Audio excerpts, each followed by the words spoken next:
Ассаляму алейкум ва рахматуллахи ва баракатуху, дорогие друзья. К нам приближается великий гость. Гость с большими, великими и очень щедрыми подарками. Любите гостей? Этот гость, он настолько великий, что его щедрость не имеет границ. Этот гость, которого прославляет сам Всевышний Аллах Тааля, он возвеличил этого гостя. Этот гость, имя его Рамазан. Месяц. Месяц поста, месяц добрых дел, месяц приближения ко Всевышнему Аллаху Тааля. Месяц освобождения от грехов. Когда приходит великий гость, его нужно встретить, подобая его величию. Например, когда я озвучиваю своей супруге о том, что скоро к нам придут гости, она начинает переживать, она начинает очищать дом, убираться, готовить и готовиться, украшая дом. То же самое и следует нам сделать. Приукраситься, как телесно, так и духовно. Этот гость, у него есть великие подарки, как и для нашего тела, так и для нашей души.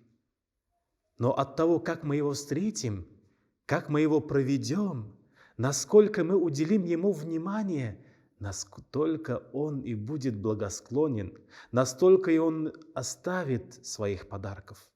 Если мы его не встретим, если мы его проигнорируем, то можем и остаться без подарков. Так вот, дорогие друзья, когда встречаем этот великий месяц, мы как минимум должны подготовиться, постараться освободиться от грехов, от пагубных качеств, запланировать, выделить время этому гостю, максимальное количество времени, чтобы этот гость был доволен, чтобы его присутствие рядом с нами нас облагородило. Ученые говорят, что перед началом месяца желательно подготовиться. Первое – это сделать намерение, искренне сделать намерение перед Всевышним Аллаху Тааля, что вы собираетесь держать пост в течение каждого дня этого месяца, месяца Рамазан. И попросить в молитве: «Я Раббам Аллаха Тааля, о Всевышний Аллах, помоги продержать этот месяц в посте». Также очень благостным считается попросить у Всевышнего Аллаха Тааля, чтобы вас Он очистил от грехов. Сделайте искренние намерения всем сердцем, чтобы освободиться от грехов, не совершать греховных поступков и попросить сил, чтобы отдалиться от греха. Сил у Всевышнего, помощи Всевышнего, чтобы отдалиться от греха. Третье намерение. Сделайте намерение, чтобы каждый день, каждую возможность, которую дает нам Всевышний Аллах Тааля, сделать добро, поистине пророк Мухаммад, алейхиссалату вассалям, в одном из изречений говорит: когда вы делаете добро каждому живому существу, вам за это будет несметная награда от Всевышнего Аллаха Тааля. Сделайте намерение и попросите у Всевышнего возможности сделать это добро максимально прекрасном виде.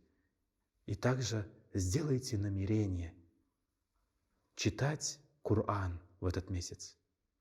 Некоторые гонятся за количеством дней, количеством прочитанных страниц, частей Корана, джузов.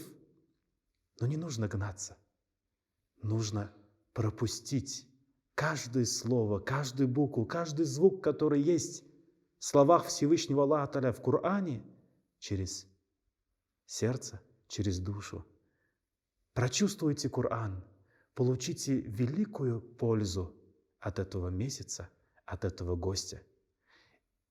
И если вы его встретите подобающе, то Аллах Тааля вас наградит подарками, благами этого месяца. И один из важнейших, великих подарков этого священного месяца Рамазан это очиститься от всех грехов и стать чистым, как безгрешный ребенок. Дай Аллаха Тааля, чтобы каждый из нас встретил этот месяц, этого гостя, подобающе, и, провожая его, радовался тем благам, той благодати, которую он получил через этого гостя. Саляму алейкум ва рахматуллахи ва баракатуху.